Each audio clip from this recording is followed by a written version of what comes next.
All right. Again, Don, thanks for calling in. Appreciate your time here. I think this conversation will be a road trip of sorts because we're going to be talking about your forthcoming album, Road to Forever, the extended edition. And we're also going to discuss you hitting the road with Styx and Foreigner on the Soundtrack of Summer tour that gets underway here on May 16th in Oklahoma City. So lots to talk about. Let's start with the new album that's coming out on March 4th. Again, Road to Forever Extended Edition. The original album came out in October 2012. Why did you decide to add 4 additional songs to the album as opposed to, say, releasing a standalone EP? That's a great question. When I first set out to record Road to Forever, I had 27 songs. I picked what I thought were the best 16 songs to record, finish, produce, and put on this record, and that was the original intent, to have 16 tracks on it. Well, as we got near the end of the record and I'd finished all the recording, record company says, well, iTunes wants an exclusive song. Mm-hmm. Amazon wants an exclusive song. Oh, the Japanese distributor wants an exclusive song. And Europe and Australia want an exclusive song. So they wanted me to pull 4 songs off the CD, which was a difficult task to do because I had already planned on putting 16 songs on this thing. So the 4 additional songs were songs that were recorded and intended to be on this record that were taken off as individual exclusives for other marketing purposes. I always thought that those 4 songs were never heard by people, never played on the radio. Very rarely will people go on iTunes and hear an exclusive or an Amazon exclusive. So I wanted to repackage it, put it all together, all 16 songs in its entirety as it was originally intended to do, and re-release it. And one of the songs that's on this Road to Forever extended edition is a song called You Don't Have Me, which is going to be the 3rd single off of this album to coordinate with the promotion on this summer tour that we're doing. Ah, perfect tie-in, huh? Now the song that you just mentioned, correct me if I'm wrong. Is that did you do that with Tommy Shaw? No, I didn't do that one with Tommy Shaw. I wrote and recorded 2 other songs with Tommy. A song called "Wash Away the Pain" and a song called "Heal Me," which were both songs that were on the original Road to Forever CD that was released back in October. Right. And had a great time working with Tommy, writing those songs together. He sang on it with me. Tommy's a great guy, and we've become great friends over the last 10 years or so, up until he just moved to Nashville. So we're texting back and forth instead of hanging out these days. Yeah. Well, we'll talk a little bit more about Tommy, of course, as we segue into the tour. Sure. But I want to talk about these 4 songs here. Let's start with Can't Stop.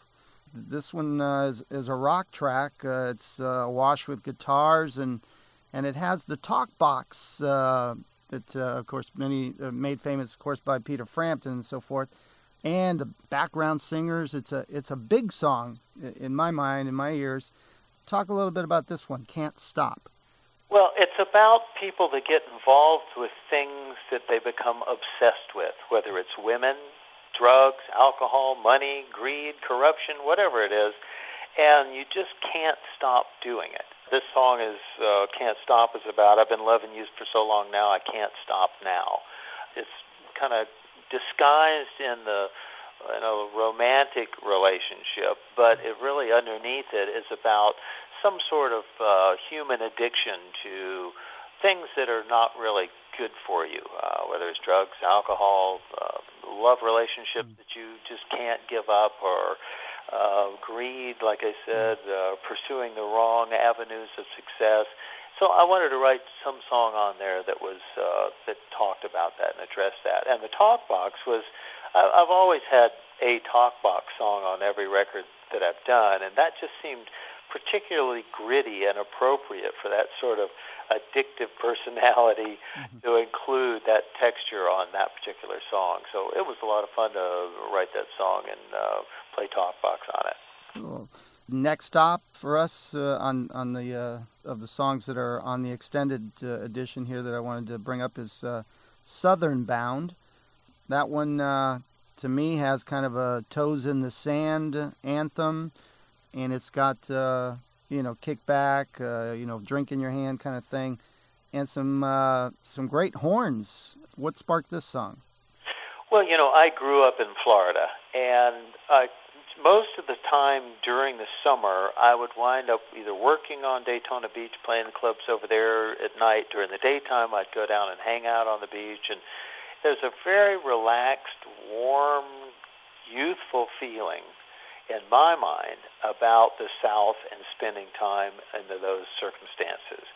And as we go through life and wind up in the North or Canada or different parts of the world, the one place everybody wants to go is to the warm, white, sanded beach with their toes in the water, a drink in their hand, relaxing, whether it's Hawaii or California or Florida. They all want that warm, inviting, luscious environment to relax in. And as I'm out on the road, I quite frequently want to just turn that wheel around and head back down to the South and take a break. And that's kind of the idea of that song, Southern Bound, that everybody enjoys that laid-back, relaxed, warm water, sandy beaches, drink in your hand kind of lifestyle. And that's sort of what the idea of that song was. Nothing wrong with any of that stuff, huh? Whenever you can get it, for sure. That's it. The third new song, or next one I want to bring up, is She Runs Free. Again, in listening to this one, it brought to me kind of a Sting-like feel.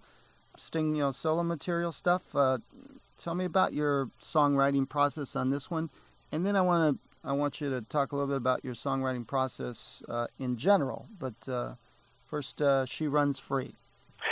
Well, I have a very dear friend who's been married for a long time, and he and his wife have been having a great deal of difficulty in their relationship, to the point where she has told me several times she's just going to take off, that she's not going to tolerate her husband's behavior anymore.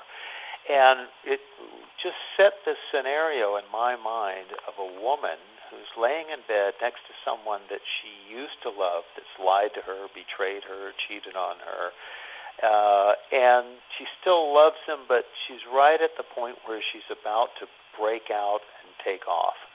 And we've all been there in some relationship in our life, either business relationships or personal relationships, love relationships, where you have to make that decision that, as painful as it may be, you have to break away from the things that you love and move on in life and be free and start again. So that's really the concept of that song, and tried to lay out that concept in kind of a romantic, youthful view of how to say that lyrically in the context of a song. Typically, when I write a song, I have an idea of something that I've seen in life, experienced in life, or know about emotionally and personally, or observed in life, and want to capture those human feelings and human experiences in song and in music. And the joyousness that's in the chorus of that song, She Runs Free, goes from this kind of dark minor verse where it's all being laid out to this big major chord progression that's got a lot of strength and power in the chorus that's kind of sets her free. And that transition musically and emotionally is what I tried to capture in that particular song. And kind of the same thing when I write songs about whatever it is. Like there's another song on Road to Forever called I Believe, and it's about someone who's gone through a love relationship, been really serious damaged by it, afraid to take the plunge to get back involved with another relationship because they don't want to be hurt. Nobody likes to feel that pain and the pangs of a love lost.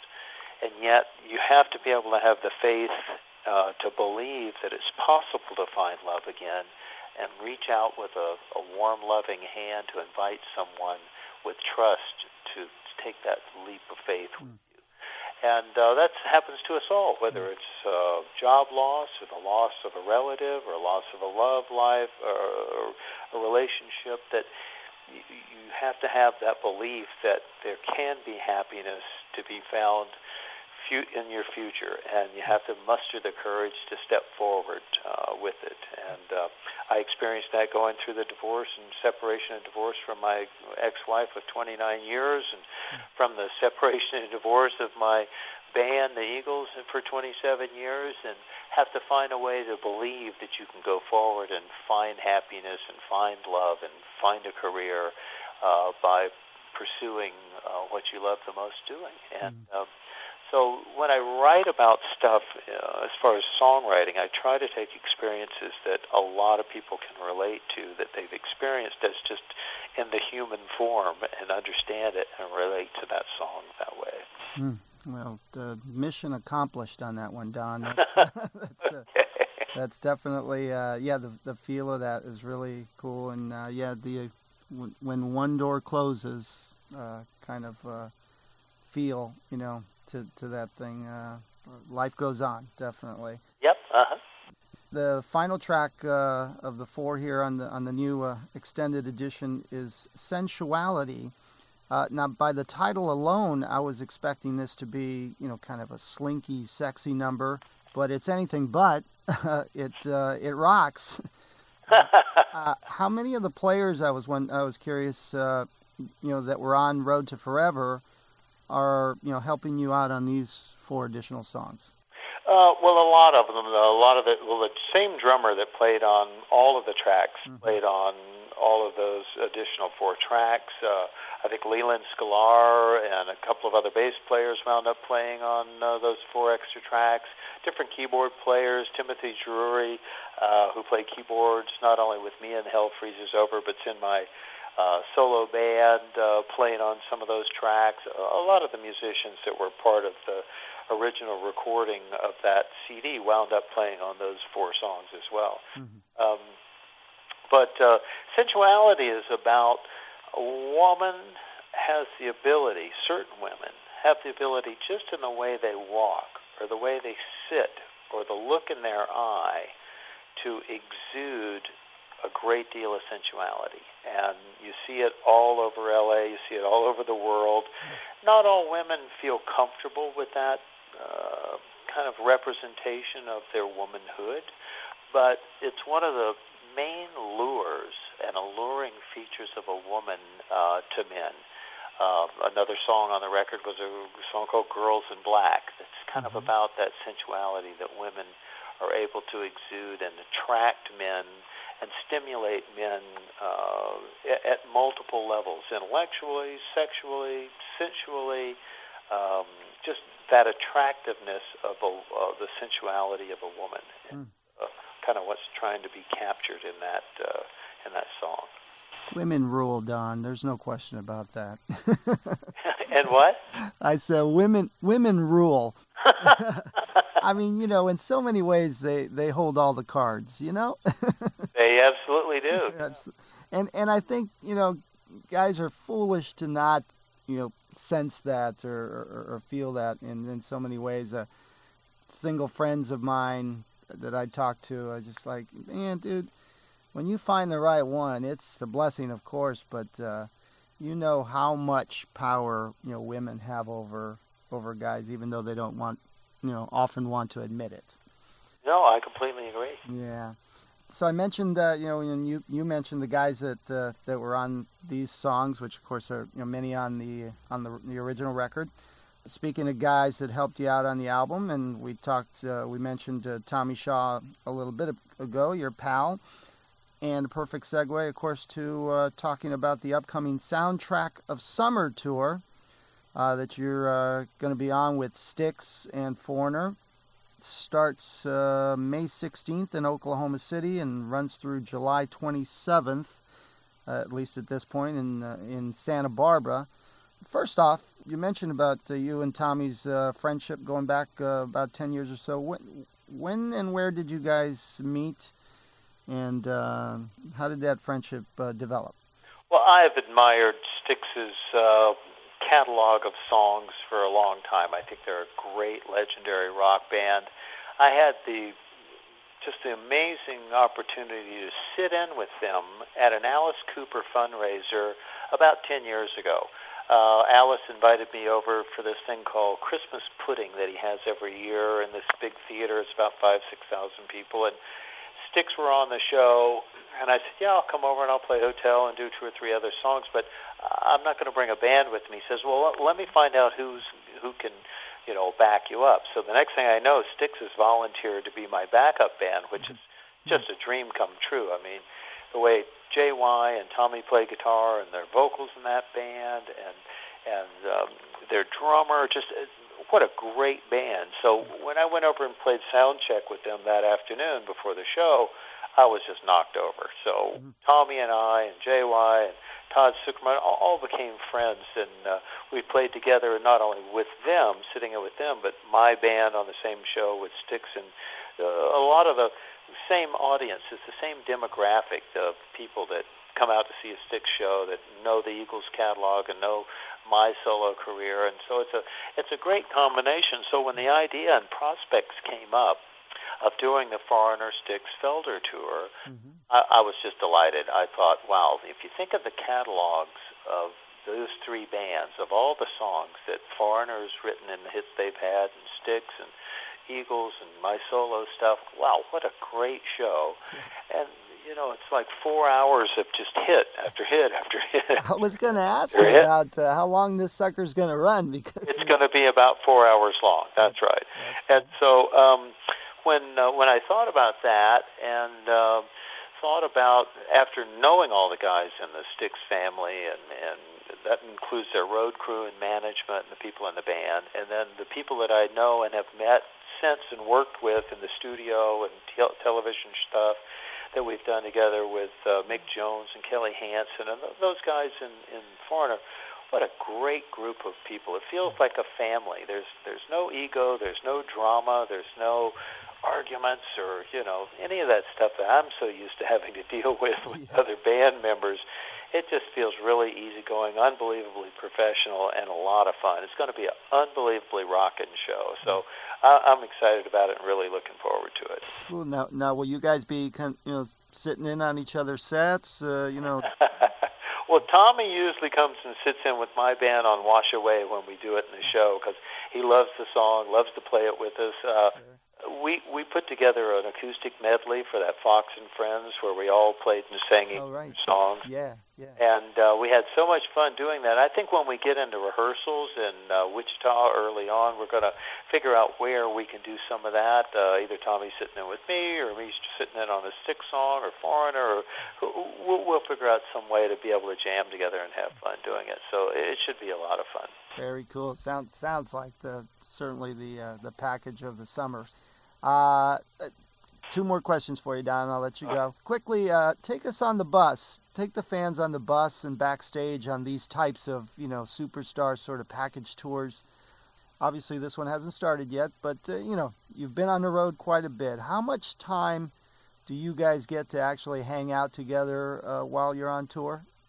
A great deal. As a matter of fact, I'm going to buy 4 or 5 GoPros, those little video cameras, and we're going to be filming a lot of stuff on the bus, backstage, meet and greets, part of the shows, the band's hanging out together, goofing around, and I'll be posting a lot of that stuff on my website and on Facebook, Twitter, and Instagram, all that stuff, to just let people get a glimpse of exactly what you're asking about, what it's like backstage, and the bus part of it, the backstage part of it, the intermingling of people and crews and bands, and it's a very relaxed, fun kind of party that we're all kind of tied up into.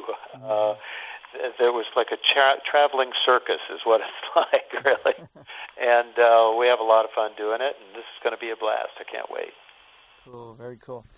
As I mentioned to you, Don, obviously, spending several years in L.A. on KLOS, and I actually produced Rockline for 5 years. After in between my 2 stints, actually, at KLOS, and so Tommy, JY, those guys, and dear friends as well, and had some great times with all those guys throughout the years. So, final question for you, Don. At this stage in your career, is touring a blessing or a curse?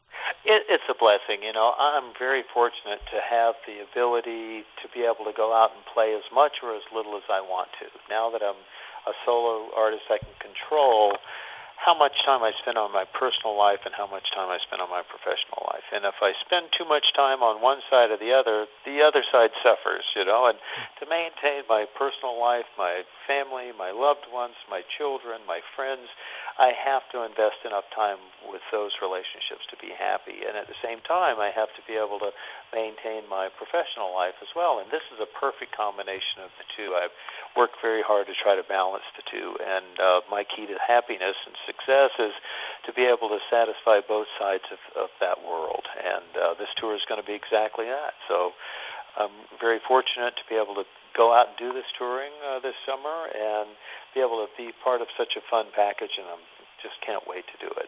Yeah, we're all excited about it. Again, the Road to Forever Extended Edition is out now, available everywhere, and the Soundtrack of Summer Tour gets underway May 16th in Oklahoma City and runs through July 27th in beautiful Santa Barbara, California, at the Bowl, I assume, one of my favorite venues. So it's going to be a party. It's going to be a long party. So well, come on out and hang out with us, Jim. When we come through your area and come backstage and shake my hand, I'd love to thank you personally for doing this for me. I will do so, Don. It's been a pleasure again, and have fun on the road, and we will hopefully say hello face to face very soon. All right, thanks, Jim. Bye-bye. Take care.